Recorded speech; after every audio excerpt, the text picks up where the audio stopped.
আসসালামু আলাইকুম। সকল প্রশংসা মহান আল্লাহ তাআলার জন্য।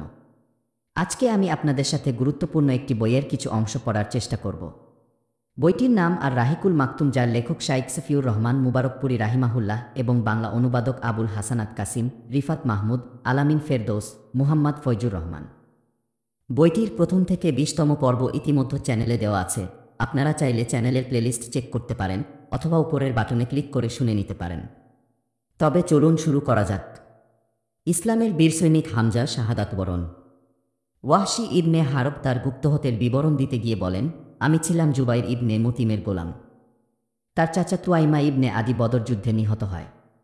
সেই হতের প্রতিশোধ নিতেই আমার মনিবের গোত্র উহুদ যুদ্ধে অংশ নেয়। কৃতজ্ঞ গোলাম হিসেবে আমারও একবার ইচ্ছে করে তাদের সঙ্গে যেতে। এমন সময় জুবাইর ইবনে মুতিম আমাকে কাছে ডেকে বলেন, তুমি যদি আমার চাচার বদলে মুহাম্মাদের চাচা হামজাকে হত্যা করতে পারো, তবে তুমি দাসত্বের শৃঙ্খল থেকে মুক্ত। স্বাধীন জীবনের হাতছানি আমাকে ঘরে বসে থাকতে দেয় না। কুরাইশ বাহিনীর সাথে আমিও চলে আসি উত্তুদের ময়দানে। আমি যাতে হাবশী গোলাম। আমরা ছিলাম স্বভাবতই বর্ষা চালনায় সিদ্ধহস্ত। আমাদের নিক্ষিপ্ত বর্ণা খুব কমই লক্ষ্যচ্যুত হতো। সেদিন আমার হাতেও ছিল একটি বর্ণা।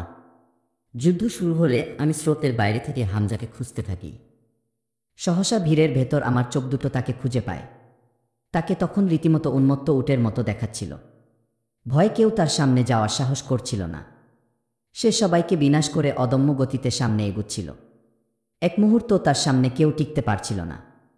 কিন্তু শেষবে আমার কোনো বিকার ছিল না, কারণ সম্মুখ সমরে তাকে ঘায়েল করার চিন্তা আমার কখনোই ছিল না।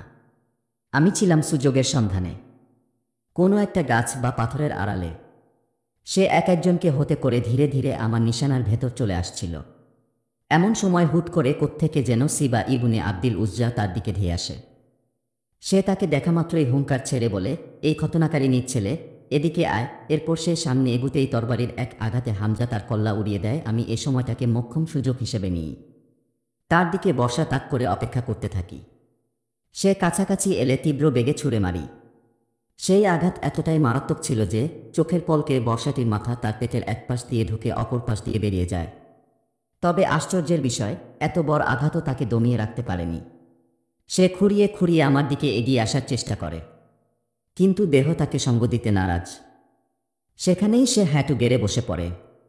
ধীরে ধীরে নিস্তেজ হয়ে আসে তার দেহ। সে মারা গেলে আমি বর্ষাটা নিয়ে সোজা শিবিরে ফিরে আসি। এর বাইরে তার সাথে আমি আর কিছুই করিনি, এমনকি অন্য কারো সাথে যুদ্ধ করিনি।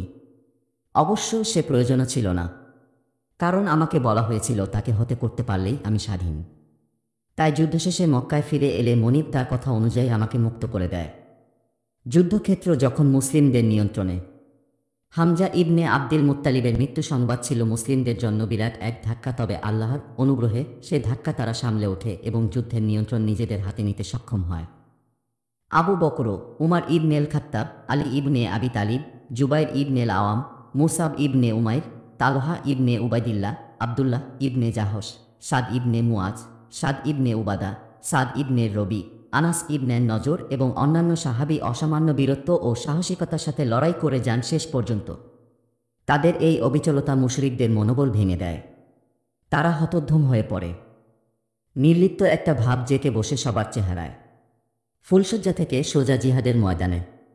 উহুদ যুদ্ধের সাহসী সৈনিকদের মধ্যে একজন ছিলেন হানজালা আল গাসিল। তার পুরো নাম হানজালা ইবনে আবি আমির।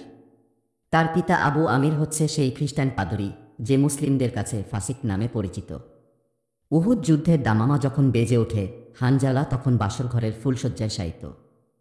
পাশে তার প্রিয়তমা স্ত্রী। যুদ্ধযাত্রার ঘোষণা শোনা মাত্রই তিনি স্ত্রীর আলিঙ্গন থেকে বের হয়ে আসেন। গোসল করারও সুযোগ হয়নি তার। বীরদর্পে ঝাঁপিয়ে পড়েন জিহাদের ময়দানে। মুহূর্তের মাঝে মুশরিক বাহিনীর সৈন্য সমাবেশ ছিন্নভিন্ন করে পৌঁছে যান দলনেতা আবু সুফিয়ানের কাছে। দেহের সমস্ত শক্তি একত্র করে তাকে আঘাত করতে যাবেন, আর ঠিক তখনই শাদ্দাদ ইবনে আউস আকস্মিক তরবারি চালিয়ে দেয় হানজালার ওপর। সঙ্গে সঙ্গে মাটিতে লুটিয়ে পড়েন তিনি। ইসলামের জন্য এভাবেই নিজের প্রাণ উৎসর্গ করেছেন এই বীর সৈনিক। তীরন্দাজ বাহিনীর দুর্দান্ত ভূমিকা। এ যুদ্ধে রুমাত পাহাড়ে নিয়োজিত তীরন্দাজ বাহিনীর ভূমিকাও ছিল অবিস্মরণীয়। তারা যুদ্ধের পাল্লা মুসলিমদের অনুকূলে রাখতে সর্বাত্মক চেষ্টা করে। আবু আমির ফাসিকের সহযোগিতায় খালিদ ইবনেল ওয়ালিদ সে পর্বতের গিরিপথ ধরে তিনবার আক্রমণের চেষ্টা করে। তাদের এই আক্রমণের উদ্দেশ্য ছিল মুসলিমদের বামবাহু ভেঙে দিয়ে পেছন দিক থেকে মূল বাহিনীর উপর আঘাত হানা এবং তাদেরকে ছত্রভঙ্গ করে বিশৃঙ্খল একটি অবস্থা তৈরি করা। এ লক্ষ্যে তারা উপর্যুপরি আক্রমণও করে তীরন্দাজ বাহিনীর উপর। কিন্তু নবীজির বাছাই করা দক্ষ তীরন্দাজরা প্রতিবারই তীরের নিশানা বানিয়ে ফেরত পাঠায় তাদের। প্রাণভয়ে পাল্লাচ্ছে মুশরিক সৈন্যদল। যুদ্ধের চাকা অনবরত ঘুরছে। একবার মুসলিমদের পাল্লা ভারী তো আরেকবার মুশরিকদের। নির্দিষ্ট কোনো বিন্দুতে স্থির নয়। তবে সার্বিক বিচারে যুদ্ধক্ষেত্রের নিয়ন্ত্রণ এখন মুসলিম বাহিনীর হাতে। তাদের তীরতরবারি ও বর্ষার উপর্যুপরি আঘাতে মুশরিক যোদ্ধারা একদম দিশেহারা। মুশরিকদের সাজানো গোছানো সৈন্যসারিগুলো এলোমেলো হয়ে যাচ্ছে। অবস্থা দেখে তো মনে হচ্ছে 700 নয়, বরং 27,000 মুসলিম যোদ্ধা হামলে পড়ছে তাদের উপর। তাই ইঁদুরের মতো পরিমরি করে তারা ছুটে পালাচ্ছে রণাঙ্গন থেকে। অথচ বাস্তবে সেদিন তাদের সংখ্যা ছিল 3,000-এরও বেশি। অপরদিকে মুসলিমরা সংখ্যায় মাত্র 700 জন। সাথে তেমন কোনো যুদ্ধ সরঞ্জামও নেই। কিন্তু আল্লাহর প্রতি এই মুষ্টিমেয় সৈন্যের অটুট বিশ্বাস ও নিশ্চল নির্ভরতা শত্রুর দৃষ্টিতে তাদের সেই সংখ্যা চিত্রিত করেছিল হাজারে হাজারে। কুরাইশরা সর্বশক্তি নিয়ে মাঠে নামা সত্ত্বেও তেমন সুবিধা করতে পারেনি। মুসলিমদের পরাজয় নিশ্চিত করা তো দূরের কথা, নিজেদের পিঠ সামলাতেই তাদের অবস্থা কাহিল হয়ে যায়। তারা হারে হারে টের পায় এবারও মুসলিমদের সাথে পেরে ওঠা সম্ভব নয়। অস্ত্রের যুদ্ধে তো বটেই, মনস্তাত্ত্বিক যুদ্ধেও তারা পিছিয়ে পড়ে। ধীরে ধীরে যুদ্ধস্পৃহা নিঃশেষ হয়ে আসে তাদের সৈন্যদের। সেই সাথে নিষ্প্রভ হতে থাকে যুদ্ধজয়ের মিটিমিটি আশাটুকু। ফলে দেখা যায় তাদের পতাকাবাহক শাওয়াব নিহত হওয়ার পর তার হাতের পতাকাটি মাটিতেই পড়ে থাকে। কেউ আর তুলে নেওয়ার সাহস করে না। যে পতাকা ঘিরে যুদ্ধ হবে তাই এখন ভুলুণ্ঠিত। কুরাইশরা স্পষ্টতই বুঝতে পারে এই মুহূর্তে যুদ্ধ চালিয়ে যাওয়া শুধু বিপজ্জনকী নয়, অনেকটা আত্মঘাতীও। তাই দ্রুত তল্পিতল্পা গুছিয়ে পালানোর পথ খোঁজে তারা। মুহূর্তেই দপ করে নিভে যায় তাদের অন্তরে পুষে রাখা বিদ্বেষ ও প্রতিহিংসার আগুন। ফিকে হয়ে আসে তাদের ঋত গৌরব পুনরুদ্ধারের স্বপ্ন ও প্রত্যয়। ইবনে ইসহাক বলেন, উহুদ প্রান্তরে আল্লাহ মুসলিমদের সাহায্য করেছেন, তাদের সাথে কৃত ওয়াদা পূর্ণ করেছেন। মুসলিম সৈনিকরা তরবারির আঘাতে আঘাতে মুশরিকদের জাহান্নামে পাঠিয়েছে। বাকিরা প্রাণ ভয়ে পালিয়ে গেছে যুদ্ধক্ষেত্র থেকে। নিঃসন্দেহে এটা ছিল তাদের চরম পরাজয়। আবদুল্লাহ ইবনে জুবাইর তার পিতা থেকে বর্ণনা করেন, আল্লাহর কসম, আমি দেখেছি হিন্দা বিনতু উতবা ও তার বান্ধবীরা কাপড় উঁচু করে ছুটে পালাচ্ছে। পালানোর সময় তাদের অবস্থা এতটাই বেগতিক ছিল যে তাদের পায়ের গোছা দেখা যাচ্ছিল। আমরা তখন চাইলেই তাদের বন্দী করতে পারতাম। বারা ইবনে আজিব বলেন, যুদ্ধের এক পর্যায়ে মুশরিকদের মধ্যে পালানোর হিড়িক পড়ে যায়। নারীরা পর্যন্ত পায়ের কাপড় গুটিয়ে ঊর্ধ্বশ্বাসে দৌড়াতে থাকে পাহাড়ের দিকে। তাদের পায়ের মল পর্যন্ত দেখা যাচ্ছিল। তখন মুসলিম বাহিনী মুশরিকদের পশ্চাদ্ধাবন করে। হাতের নাগালে যাকেই পাচ্ছে নিমেষের ভেতর পরপারে পাঠিয়ে দিচ্ছে। তাদের প্রাণ বাঁচানোর তাগিদ এত বেশি ছিল যে মক্কা থেকে বয়ে আনা সমস্ত রসদ ফেলে যায় তারা। কেবল জানটা ছাড়া সঙ্গে করে আর কিছুই নিতে পারে না। মুসলিমরা তখন ব্যস্ত হয়ে পড়ে তাদের ফেলে যাওয়া সম্পদ সংগ্রহের কাজে। তীরন্দাজ বাহিনীর সর্বনাশা ভুল। আমরা আগেই বলেছি এই যুদ্ধে তীরন্দাজ বাহিনীর যথেষ্ট ভূমিকা ছিল। তারা বারবার তীর ছুঁড়ে শত্রুদের তাড়িয়ে দিয়েছেন গিরিমুখ থেকে। যুদ্ধের শুরু থেকে চরম মুহূর্ত পর্যন্ত নিষ্ঠার সাথে পালন করে গেছেন তাদের দায়িত্ব। কিন্তু যুদ্ধক্ষেত্রে মূল বাহিনীর আশাতীত বিজয়ে তারা কর্তব্যে বিস্মৃত হয়ে পড়েন, ভুলে যান পাহাড়ে অবস্থানের ব্যাপারে নবীজির কঠোর নির্দেশের কথা। অল্প কয়েকজন ছাড়া বাকিরা যুদ্ধক্ষেত্রে ছুটে আসেন গনিমত কুড়াতে। তাদের এই ভুলের কারণে মুহূর্তেই যুদ্ধের চিত্র পাল্টে যায়। মুসলিম বাহিনী অপূরণীয় এক ক্ষতির সম্মুখীন হয়। স্বয়ং নবীজিও শহীদ হতে হতে বেঁচে যান কোনো রকমে। বদর যুদ্ধ মুশরিকদের হৃদয়ে যে ভীতির সঞ্চার করেছিল সেটাও কেটে যায় অনেকখানি। মূলত তীরন্দাজ বাহিনী পাহাড় থেকে স্পষ্ট দেখতে পেয়েছিল রণাঙ্গনে তাদের সহযোদ্ধারা বিজয় নিশ্চিত করে ফেলেছেন। সবাই গনিমত সংগ্রহে ব্যস্ত।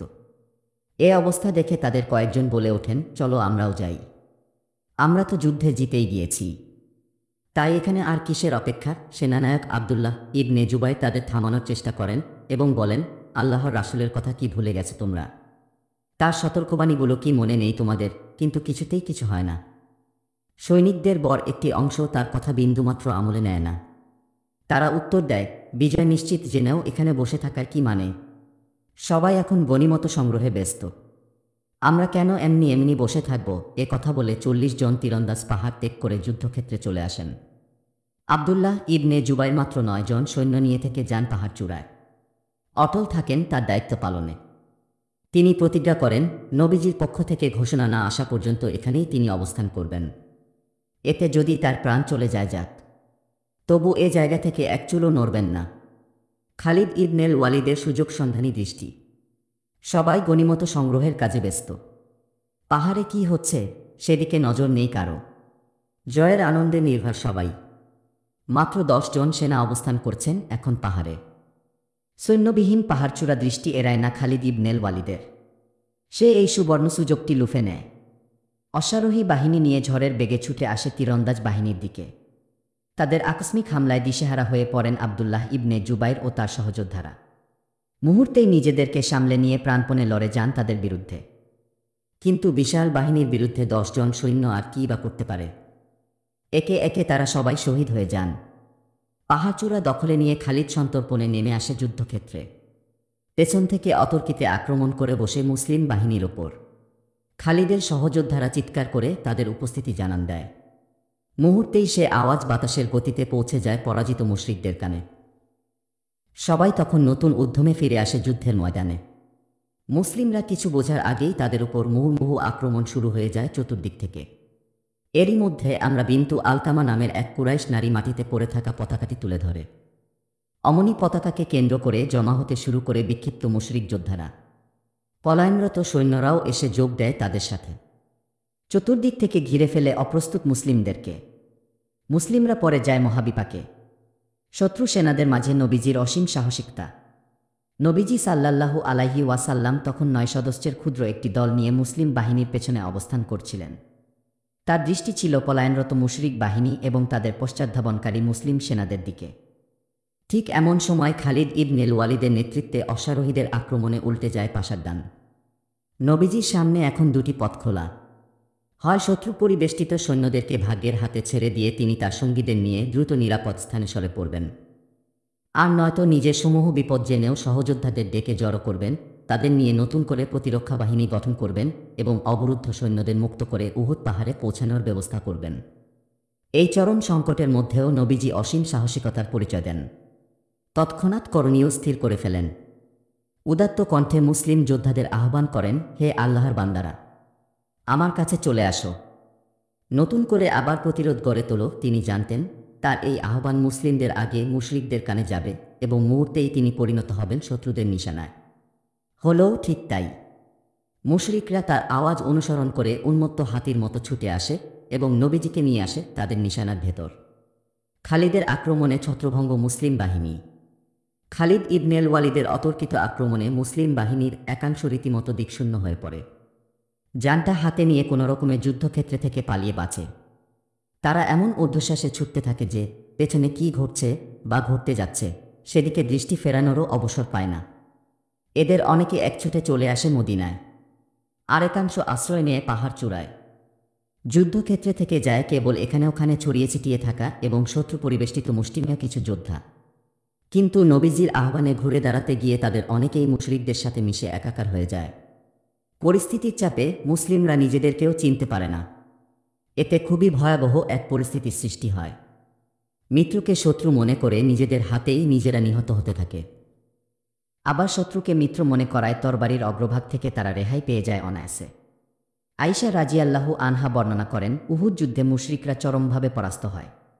ইবলিস তখন মানুষের রূপ ধরে তাদের ডেকে বলে, হে আল্লাহর বান্দারা, পেছনে ফিরে দেখো। ঘুরে দাঁড়াও। অমনি সামনের সারির লোকেরা পেছনে ফিরে আসে। এদিকে পেছনের সারির লোকেরাও সামনের দিকে অগ্রসর হয়। এতে মুসলিমরা পড়ে যায় দুর্বিপাকে। হিতাহিত জ্ঞানশূন্য হয়ে পড়ে সবাই। তখন হুজাইফা রাজিয়াল্লাহু আনহু দেখেন তার বাবা ইয়ামান তারই সহযোদ্ধাদের তরবারির নিচে। তিনি সমস্ত শক্তি জড়ো করে চিৎকার করে ওঠেন, হে আল্লাহর বান্দারা, থামো থামো, উনি আমার বাবা, তোমাদের সহযোদ্ধা। কিন্তু কে শোনে কার কথা? মুহূর্তেই তারা তাকে হতে করে ফেলে। আসলে পরিস্থিতি অনেক সময় মানুষকে শান্ত সমাহিত থাকতে দেয় না। তখনকার পরিস্থিতিও ঠিক সেরকমই ছিল। হুজাইফা বলেন, যাক, আল্লাহ তোমাদের ক্ষমা করুন। উরওয়া বলেন, আল্লাহর কসম।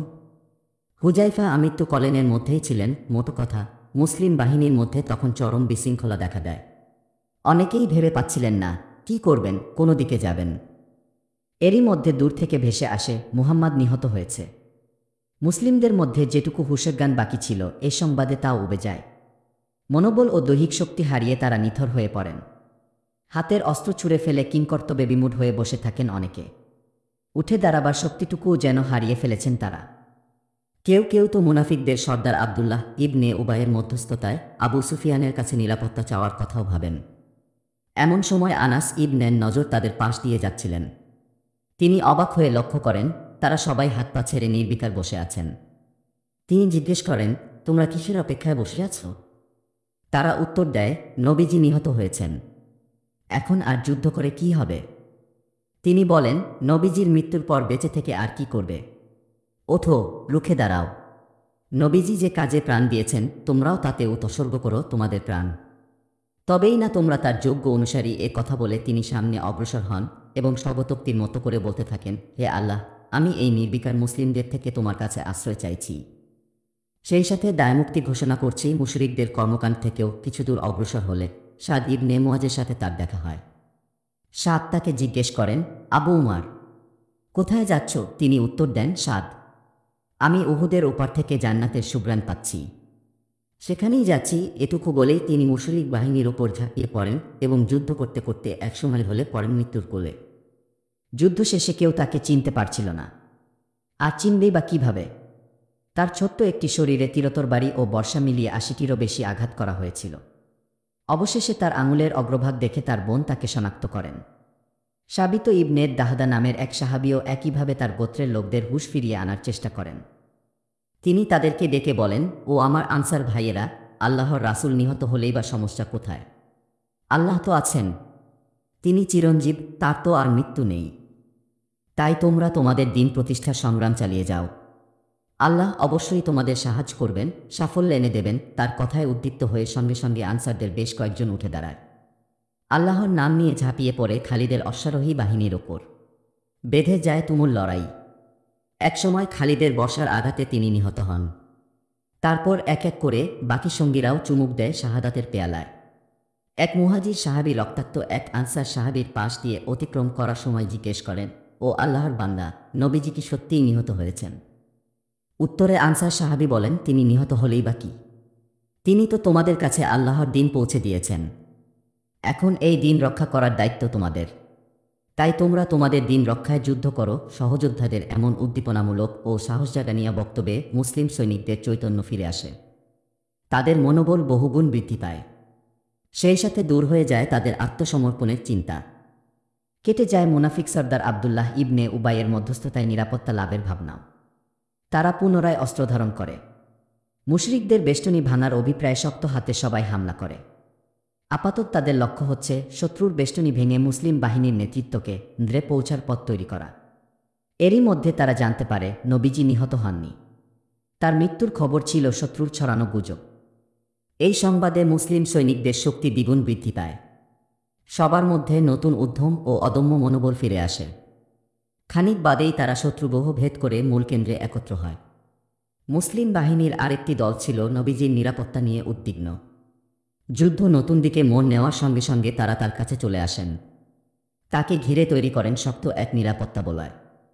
তাদের পুরোভাগে ছিলেন আবু বকর সিদ্দিক, উমার ইবনেল খাত্তাব এবং আলী ইবনে আবি তালিব রাজিয়াল্লাহু আনহুম সহ আরও অনেকে। তারা আক্রমণাত্মক যুদ্ধে যেমন সবার আগে ছিলেন, তেমনি নবীজির নিরাপত্তা রক্ষাও ছিলেন অগ্রগামী। নবীজিকে বাঁচাতে সাহাবীদের প্রাণপণ লড়াই। মুসলিম বাহিনী যখন মুশরিকদের দুই দলের যাতায় পিষ্ট, তখন নবীজিকে ঘিরেও চলছে তুমুল লড়াই।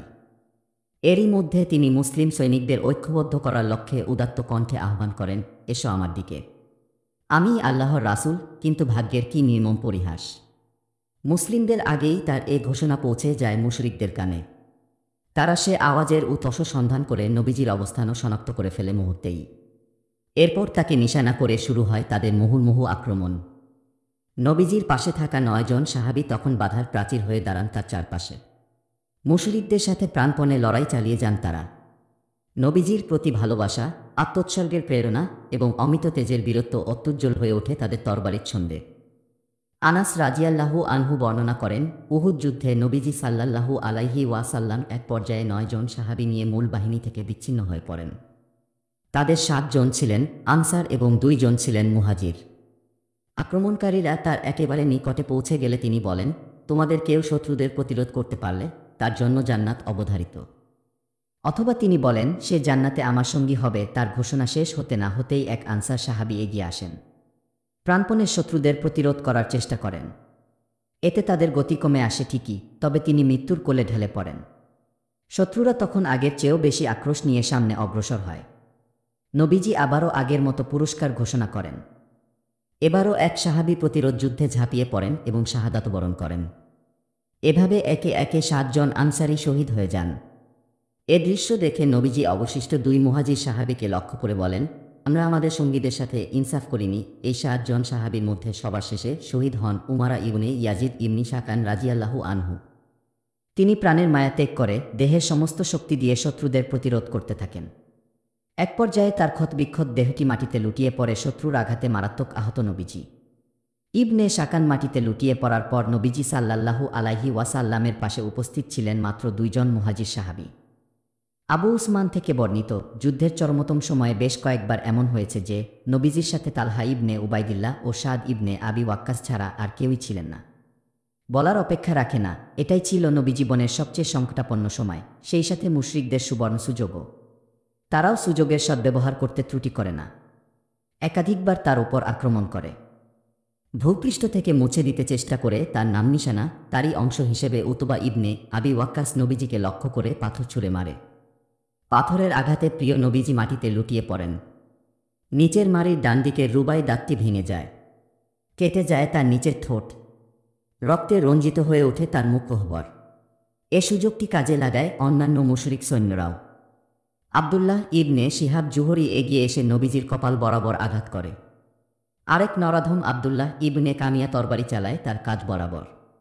এতে প্রচণ্ড আঘাত পান তিনি। সে আঘাতের ব্যথা বয়ে বেড়ান 1 মাসেরও বেশি সময় ধরে। তবে গায়ে লৌহবর্ম থাকায় প্রাণে বেঁচে যান তিনি। শত্রুর তরবারি তার বর্ম ভেদ করতে ব্যর্থ হয়, কিন্তু এতেও দুর্বৃত্ত ইবনে কামিয়ার জিঘাংসা মেটে না। সে দ্বিতীয়বার তার গণ্ডদেশে সজোরে আঘাত করে। এবার শিরস্ত্রাণের 2টি কড়া ভেঙে তার গালে বিঁধে যায়। বদমাসটা তখন বলে ওঠে, এই নাও তোমার উপহার। আর মনে রেখো, আমি ইবনে কামিয়া। নবীজি তার চেহারা থেকে রক্ত মুছতে মুছতে বলেন, আল্লাহ তোকে টুকরো টুকরো করুন। উহুদের ময়দানে নবীজির রুবাই দাঁত ভেঙে যায়, মাথায়ও আঘাত লাগে। সে সময় তিনি চেহারা থেকে রক্ত মুছতে মুছতে বলেন, এমন জাতি কিভাবে সফল হতে পারে যাদেরকে আল্লাহর রাসূল কল্যাণের দিকে আহ্বান করেন, কিন্তু তারা সেই আহ্বানে সাড়া তো দেয় না, উল্টো তার মুখমণ্ডলে আঘাত করে তার রুবাই দাঁতটি ভেঙে ফেলে। নবীজির এমন কথা শুনে আল্লাহ তাআলা আয়াত নাজিল করেন, এ ব্যাপারে আপনার কোনো করণীয় নেই।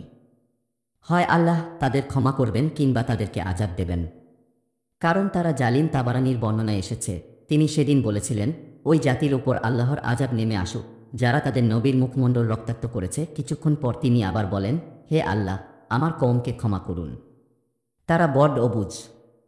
অন্য এক বর্ণনায় আছে, নবীজি বলেছিলেন, হে আমার রব, আমার গোত্রকে ক্ষমা করে দিন, তারা মোটেও বোঝে না। কাজী ইয়াজের বর্ণনা মতে সেদিন তিনি বলেছিলেন, হে আল্লাহ, আমার কওমকে হিদায়াত দিন, তারা বড্ড অবুঝ। সন্দেহ নেই মুশরিকরা সেদিন নবীজিকে হত্যা করতে বদ্ধপরিকর ছিল।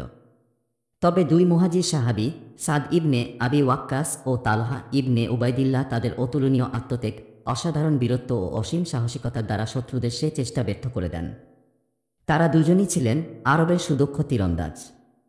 তীর ছুঁড়ে তারা শত্রুদেরকে নবীজির থেকে দূরে সরিয়ে রাখেন। সাদ ইবনে আবি ওয়াক্কাসের অব্যর্থ নিশানায় মুগ্ধ হয়ে নবীজি তাকে নিজের ত্রিনির থেকে তীর বের করে দেন এবং বলেন, তীর ছুটতে থাকো, তোমার প্রতি আমার পিতামাতা কুরবান হোক। সাদের নৈপুণ্য উপলব্ধি করার জন্য এই তথ্যটুকুই যথেষ্ট যে তিনি ছাড়া আর কারো ব্যাপারে নবীজি এমন কথা বলেননি। জাবির রাজিয়াল্লাহু আনহুর সূত্রে তালহা ইবনে উবাইদিল্লাহর বীরত্বের কথাও বর্ণিত হয়েছে সুনানুন নাসাইর একটি হাদিসে। সে হাদিসে তিনি নবীজির ওপর কাফিরদের ওই সময়ের আক্রমণের কথা উল্লেখ করেছেন যখন তার পাশে ছিলেন হাতে গোনা কয়েকজন সাহাবী। জাবির বলেন, মুশরিকরা আল্লাহর রাসূলকে ঘেরাও করে ফেললে তিনি বলেন, এদেরকে প্রতিহত করার মতো কেউ কি আছো? তখন তালহা বলেন, আমি আছি। তারপর জাবির রাজিয়াল্লাহু আনহু শত্রুর প্রতিরোধে আনসারদের অগ্রসর হওয়া এবং তাদের একের পর এক শহীদ হওয়ার কথা সবিস্তারে তুলে ধরেন, যেমনটি আমরা সহিহ মুসলিমের বরাতে বর্ণনা করে এসেছি। জাবির বলেন, 7 জন আনসারের সবাই শহীদ হয়ে গেলে তালহা প্রতিরোধের জন্য এগিয়ে আসেন। তিনি একাই 11 জনের সমান বীরত্ব দেখাতে শুরু করেন। এক পর্যায়ে তার হাতে প্রতিপক্ষের তরবারির আঘাত লাগে। এতে তার কয়েকটি আঙুল কেটে যায়। ব্যথায় তিনি উফ বলে ওঠেন। নবীজি তার আর্তনাদ শুনে মন্তব্য করেন, তুমি বিসমিল্লাহ বললে ফেরেশতারা তোমাকে মাথায় তুলে নিত। আর মানুষ তা নিজের চোখে দেখত। জাবির বলেন, তারপর আল্লাহ মুশরিকদেরকে অন্যদিকে ফিরিয়ে দেন। ইমাম হাকিম রচিত ইকলিল গ্রন্থে এসেছে, উহুদের দিন তালহার শরীরে 39টি মতান্তরে 35টি আঘাত লাগে এবং তার শাহাদাত ও মধ্যমা আঙুল একেবারে অকেজ হয়ে যায়। ইমাম বুখারী কাইস ইবনে আবি হাজিম থেকে বর্ণনা করেন, তিনি বলেন, আমি তালহার হাত অবশ হতে দেখেছি। উহুদ যুদ্ধে এ হাত দিয়েই তিনি নবীজিকে মুশরিকদের থেকে রক্ষা করেছেন। ইমাম তিরমিজি বর্ণনা করেন, উহুদ যুদ্ধের সেই সংকটময় মুহূর্তে নবীজি তালহার ব্যাপারে বলেন, কেউ যদি জীবন্ত কোনো শহীদ দেখতে চায় তবে যেন সে তালহা ইবনে উবাইদিল্লাহকে দেখে। আয়েশা রাজিয়াল্লাহু আনহা বলেন, উহুদ যুদ্ধের প্রসঙ্গ এলেই আমার বাবা বলে উঠতেন, এ যুদ্ধে নবীজিকে নিরাপত্তা দেওয়ার একক কর্তৃত্ব ছিল তালহার। তালহার নাম উল্লেখ করে বাবা আরও বলতেন, তোমার জন্য জান্নাত অবধারিত, সেখানে থাকবে আয়তালোচনা হুর। এছাড়া সেই সংকটকালে আল্লাহ তাআলাও সাহায্য পাঠান। সাদ রাজিয়াল্লাহু আনহু বলেন, উহুদ যুদ্ধে আমি নবীজির পাশে সাদা পোশাক পরিহিত 2 যোদ্ধাকে দেখেছি। তারা নবীজির নিরাপত্তা নিশ্চিত করতে মুশরিকদের সাথে লড়াই করছিল। সেদিনের আগে ও পরে আর কখনোই আমি তাদের দেখিনি। অন্য এক বর্ণনায় বলা হয়েছে, তারা দুজন ছিলেন জিবরিল ও মিকাইল। নবীজি চারপাশে সাহাবীদের সুরক্ষা বোলায়। এই দুঃসহ ও দুঃখজনক ঘটনাগুলো চোখের পলকেই ঘটে যায়। নবীজি সাল্লাল্লাহু আলাইহি ওয়াসাল্লামের বাছাই করা যে স্কল সাহাবী শুরু থেকেই সম্মুখ সারিতে যুদ্ধ করছিলেন, যুদ্ধের চিত্র পরিবর্তন ও নবীজির আহ্বান শোনামাত্রই তারা দ্রুত ছুটে আসেন তার কাছে। কিন্তু অঘটনগুলো এত দ্রুত ঘটে যায় যে তারা আসার আগেই নবীজি মারাত্মকভাবে আহত হন। 6 জন আনসার সাহাবী শহীদ হন। 7ম জন আহত হয়ে যন্ত্রণায় কাতরাচ্ছেন তখনও। সাদ ও তালহা বীরবিক্রমে লড়ে যাচ্ছেন, শত্রুদের প্রতিহত করছেন। নবাগতরা যুক্ত হন তাদের সাথে। জুথবদ্ধ সুরক্ষা প্রাচীর হয়ে দাঁড়িয়ে যান নবীজির চারপাশে। সবাই মিলে শত্রুর আক্রমণ প্রতিরোধ করেন, রুখে দাঁড়ান তাদের বিরুদ্ধে। এ সময় সবার আগে নবীজির কাছে ছুটে আসেন আবু বকর সিদ্দিক রাজিয়াল্লাহু আনহু। আয়েশা রাজিয়াল্লাহ আনহা থেকে বর্ণিত, আবু বকর রাজিয়াল্লাহু আনহু বলেন, উহুদ যুদ্ধের শেষ পর্যায়ে সবাই গনিমত কুড়াতে ব্যস্ত হয়ে পড়ে। নবীজি তখন অল্প কয়েকজন সাহাবীকে সাথে নিয়ে পেছনে অবস্থান করছিলেন। এরই মধ্যে খালিদের বাহিনী পেছন থেকে আক্রমণ করে। পলায়নরত মুশরিকরা সামনে থেকে ঘুরে দাঁড়ায়। এতে অপ্রস্তুত মুসলিম বাহিনী তাদের বেষ্টনীতে আটকা পড়ে যায়। সেই ঘেরাও ভেদ করে আমি সবার আগে তার কাছে ফিরে আসি। এসে দেখি এক লোক আল্লাহর রাসূলকে রক্ষা করার জন্য প্রাণপণে লড়াই করে যাচ্ছে। মনে মনে বলতে থাকি, তুমি তালহাই হবে, তোমার প্রতি আমার পিতামাতা উৎসর্গিত হোক। সামান্য অগ্রসর হলে আবু উবাইদা ইবনেল জাররা আমার কাছে এসে পৌঁছে। সে এমনভাবে দৌড়াচ্ছিল যেন পাখি উঠছে। আমরা দুজন নবীজির কাছে ছুটে যাই। গিয়ে দেখি তালহা মাটিতে পড়ে আছে। নবীজি আমাদেরকে বলেন, তোমাদের ভাইয়ের যত্ন নাও, সে ইতোমধ্যেই নিজের জন্য জান্নাত অবধারিত করে নিয়েছে। আবু বকর আরও বলেন, নবীজির দিকে তাকিয়ে দেখি তার চেহারা ক্ষতবিক্ষত। শিরস্ত্রাণের 2টি কড়া ঢুকে আছে তার গালে। আমি কড়া 2টি বের করতে গেলে আবু উবাইদা বাধা দেয়, বলে, আল্লাহর দোহাই, এটা আমাকে বের করতে দিন, আমি তাকে সুযোগ দিই। সে সামনে এগিয়ে আসে, একটি কড়ায় কামড় দিয়ে ধীরে সুস্থে টেনে তোলার চেষ্টা করে। নবীজির যেন কষ্ট না হয় সেদিকেও থাকে তার তীক্ষ্ণ দৃষ্টি। শেষ পর্যন্ত সে কড়াটি বের করে আনে, কিন্তু তার নিচের একটি দাঁত ভেঙে যায়। দ্বিতীয় কড়াটি আমি বের করতে চাইলে সে এবারও বাদ সাধে, বলে, আবু বকর, আল্লাহর দোহাই, এটাও আমাকেই বের করতে দিন। সে এটিও ধীরে সুস্থে টেনে বের করে। এবারও তার নিচের পাটির আরেকটি দাঁত ভেঙে যায়। কড়া বের করা শেষ হলে আল্লাহর রাসূল বলেন, তোমাদের ভাই তালহার সেবা করো, সে ইতোমধ্যেই নিজের জন্য জান্নাত অবধারিত করে নিয়েছে। আবু বকর বলেন, আমরা তালহার সেবা শুরু করলে দেখতে পাই তার দেহে 10টিরও বেশি তরবারির আঘাত। তালহা সেদিন নবীজিকে রক্ষায় কতটা বীরত্ব ও সাহসিকতার স্বাক্ষর রেখেছিলেন, আঘাতের এই পরিসংখ্যান থেকে তা খুব সহজেই অনুমান করা যায়। ততক্ষণে সাহাবীদের আরও একটি দল নবীজির কাছে এসে পৌঁছে। তারা হলেন আবু দুজানা, আবু মুসাব ইবনে উমাইর, আলী ইবনে আবি তালিব, শাহল ইবনে হুনাইফ, মালিক ইবনে সিনান, উম্মু আম্মারা নাসিবা বিনতু কাব আল মাজানিয়া, কাতাদা ইবনে নুমান, উমার ইবনেল খাত্তাব। হাতিব ইবনে আবি বালতা এবং আবু তালহা রাজিয়াল্লাহু আনহুম মুশরিকদের চাপ সৃষ্টি। যুদ্ধক্ষেত্রে মুশরিকদের সংখ্যাও ক্রমেই বাড়তে থাকে, সেই সাথে বাড়তে থাকে তাদের আক্রমণের তীব্রতাও। বদরের প্রতিশোধস্পৃহা জেগে ওঠে সবার মধ্যে। মুসলিমদের জন্য কঠিন হয়ে ওঠে পরিস্থিতি। এক পর্যায়ে নবীজি গর্তে পড়ে গিয়ে হাঁটুতে ব্যথা পান। মুসলিমদের ক্ষতিসাধনের জন্য আবু আমির আলফাসিক বেশ কয়েকটি গর্ত খুঁড়ে রেখেছিল উহুদের প্রান্তর জুড়ে। এ গর্তটি শেষবেরই একটি। নবীজি পরে গেলে আলী রাজিয়াল্লাহু আনহু তার হাত ধরেন। তালহা ইবনে উবাইদিল্লাহ বুকে জড়িয়ে তাকে ওপরে তোলেন। তাদের সাহায্যে নবীজি সোজা হয়ে দাঁড়াতে সক্ষম হন। নাফি ইবনে জুবাইর বলেন, আমি একজন মুহাজিরকে বলতে শুনেছি, উহুদ যুদ্ধে আমি কাফিরদের পক্ষে ছিলাম। সেদিন দেখেছি চতুর্দিক থেকে নবীজির ওপর তীর নিক্ষিপ্ত হচ্ছে। তিনি সেই তীরবৃষ্টির মধ্যে দাঁড়িয়ে আছেন কয়েকজন সাহাবী পরিবেষ্টিত হয়ে। সাহাবীরা ছাতা হয়ে প্রতিহত করছেন সেই তীরবৃষ্টি। আরও দেখেছি আবদুল্লাহ ইবনে শিহাব জুহরি হ্যাক দিচ্ছে, মুহাম্মদ কোথায়? বলো, মুহাম্মদ কোথায়? আজ হয় সে বাঁচবে, নয় আমি বাঁচব। নবীজি তখন তার পাশেই ছিলেন, সম্পূর্ণ একা। কিন্তু সে দেখতে না পেয়ে তাকে অতিক্রম করে চলে যায়। তখন সাফওয়ান তাকে তিরস্কার করে বলে, তুমি কি অন্ধ? মুহাম্মদ তো তোমার পাশেই ছিল। প্রতিউত্তরে সে বলে, কই, আমি তো দেখলাম না। আল্লাহর কসম, তাকে আমাদের থেকে নিরাপদ রাখা হয়েছে। এরপর আমরা চারজন নবীজিকে হতের প্রতিজ্ঞা করে তার তালাশে বেরিয়ে পড়ি, কিন্তু আমরা তার কাছে ঘেঁষতেও ব্যর্থ হই। যুদ্ধের ময়দানে সাহাবীদের অসীম বীরত্ব। উহুদ যুদ্ধের সেই নিদারুণ সংকটকালে মুসলিম সৈনিকগণ বীরত্ব ও আত্মত্যাগের এমন দৃষ্টান্ত স্থাপন করেন, ইতিহাসে যার জুরি মেলা ভার। সেদিন আবু তালহা নবীজির সামনে ঢাল হয়ে দাঁড়ান। তার ভালোবাসায় বুক পেতে দেন শত্রুর তীরের সামনে। আনাস রাজিয়াল্লাহু আনহু বলেন, উহুদ যুদ্ধের দিন সাধারণ সৈনিকরা যখন পরাজিত হয়, নবীজি তখন মূল বাহিনী থেকে বিচ্ছিন্ন, শত্রুর নিশানায় আবদ্ধ। এমন সময় আবু তালহা একটি ঢাল নিয়ে রক্ষাপ্রাচীর হয়ে দাঁড়িয়ে যান তার সামনে। তিনি ছিলেন বেশ দক্ষ এক তীরন্দাজ। খুব কমই লক্ষ্যভ্রষ্ট হতো তার নিক্ষিপ্ত তীর। সেদিন তার হাতে 2-3টি ধনুক ভাঙে। নবীজি তার পাশ দিয়ে কাউকে ধনুক নিয়ে যেতে দেখলে বলতেন, এটা তুমি আবু তালহাকে দিয়ে দাও।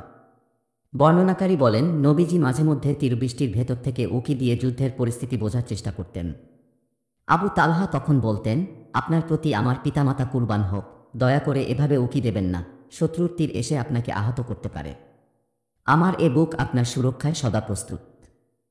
আনাস রাজিয়াল্লাহু আনহু থেকে আরও বর্ণিত আছে, আবু তালহা একটি মাত্র ঢাল দিয়ে তার ও নবীজির নিরাপত্তা নিশ্চিত করেছিলেন। তিনি ছিলেন নিপুণ তীরন্দাজ। তিনি তীর নিক্ষেপ করলে নবীজি উকি দিয়ে দেখার চেষ্টা করতেন তীরটি কোথায় বিদ্ধ হচ্ছে। এরই মধ্যে আবু দুজানা সেখানে এসে পৌঁছেন। তিনি নবীজির দিকে মুখ করে পিঠটাকে ঢাল হিসেবে পেতে দেন শত্রুর তীরের সামনে। একের পর এক তীর এসে বিঁধতে থাকে তার পিঠে। তিনি ঠায় দাঁড়িয়ে থাকেন, এক চুলও নড়েন না তার জায়গা থেকে। এদিকে হাতিব ইবনে আবি বালতান উতবা ইবনে আবি ওয়াক্কাসের পিছু ধাওয়া করেন। তাকে বিশেষভাবে নিশানা করার কারণ এই হতভাগাটাই পাথরের আঘাতে নবীজির পবিত্র রুবাই দাঁত ভেঙে দিয়েছিল। তাকে বাগে আনতে খুব বেশি বেগ পেতে হয় না হাতিবের। এক আঘাতেই তিনি দেহ থেকে বিচ্ছিন্ন করে ফেলেন তার মাথা। এরপর তার ঘোড়া ও তরবারি দখলে নেন। উতবা ছিল সাদ ইবনে আবি ওয়াক্কাসের আপন ভাই। সাদ চাইছিলেন নিজ হাতে তার ভাইকে হতে করবেন, কিন্তু তার সে আশা পূরণ হয়নি। কৃতিত্ব চলে যায় হাতিব ইবনে আবি বালতার ভাগে। সাহল ইবনে হুনাইফ রাজিয়াল্লাহু আনহু ছিলেন সাহসী যোদ্ধা, সুদক্ষ তীরন্দাজ। তিনি নবীজির হাতে হাত রেখে শাহাদাতের বায়াত নেন এবং অসীম বীরত্বের সাথে মুশরিকদের প্রতিটি আক্রমণ প্রতিহত করেন। নবীজি সাল্লাল্লাহু আলাইহি ওয়াসাল্লাম নিজেও তীর নিক্ষেপ করে শত্রুদের প্রতিহত করার চেষ্টা করেন। কাতাদা ইবনে নুমান থেকে বর্ণিত, উহুদ যুদ্ধের দিন নবীজি এত বেশি তীর নিক্ষেপ করেন যে তার ধনুকের এক কোণা ভেঙে যায়। যুদ্ধ শেষে ওই ধনুকটি কাতাদা ইবনে নুমান রাজিয়াল্লাহু আনহু নিয়ে নেন। মৃত্যুর আগ পর্যন্ত ধনুকটি তার কাছেই ছিল। সেদিন কাতাদা চোখে আঘাত পান। আঘাত এতটাই তীব্র ছিল যে তার চোখ কোটর থেকে বেরিয়ে আসে। নবীজি তখন নিজ হাতে সেটি আগের জায়গায় প্রতিস্থাপন করেন। এতে তার ওই চোখের সৌন্দর্য ও দৃষ্টিশক্তি অপর চোখের তুলনায় বহুগুণ বেড়ে যায়। আব্দুর রহমান ইবনে আউফ রাজিয়াল্লাহু আনহু বীরত্বের সাথে লড়াই করেন। শত্রুর একটি আঘাত এসে লাগে তার চেহারায়। এতে তার সামনের দাঁত ভেঙে যায়। এছাড়াও গোটা দেহে আঘাত পান 20টিরও বেশি। পায়েও লাগে মারাত্মক আঘাত। বাকি জীবন তাকে খুঁড়িয়ে খুঁড়িয়ে চলতে হয়।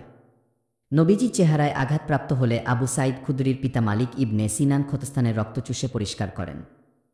এতে নবীজি কিছুটা সুস্থ বোধ করেন। মালিক ইবনে সিনানকে বলেন, তু করে মুখের রক্ত ফেলে দাও। তিনি উত্তর দেন, আল্লাহর কসম, আমি থুতু ফেলব না। এ কথা বলে তিনি যুদ্ধক্ষেত্রে ফিরে যান। নবীজি তখন মন্তব্য করেন, কেউ কোনো জান্নাতীকে দেখতে চাইলে সে যেন মালিক ইবনে সিনানকে দেখে নেয়। এই যুদ্ধেই তিনি শাহাদাত বরণ করেন।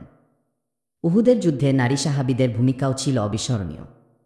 উম্মু আম্মারা তাদেরই একজন। মুসলিম বাহিনীর ক্ষুদ্র একটি দলের সঙ্গে মিলিত হয়ে বীরত্বের সাথে লড়াই করে যান তিনি শত্রুর বিরুদ্ধে। এ সময় দুর্ধর্ষ শত্রু ইবনে কামিয়া তার পথ আগলে দাঁড়ায়।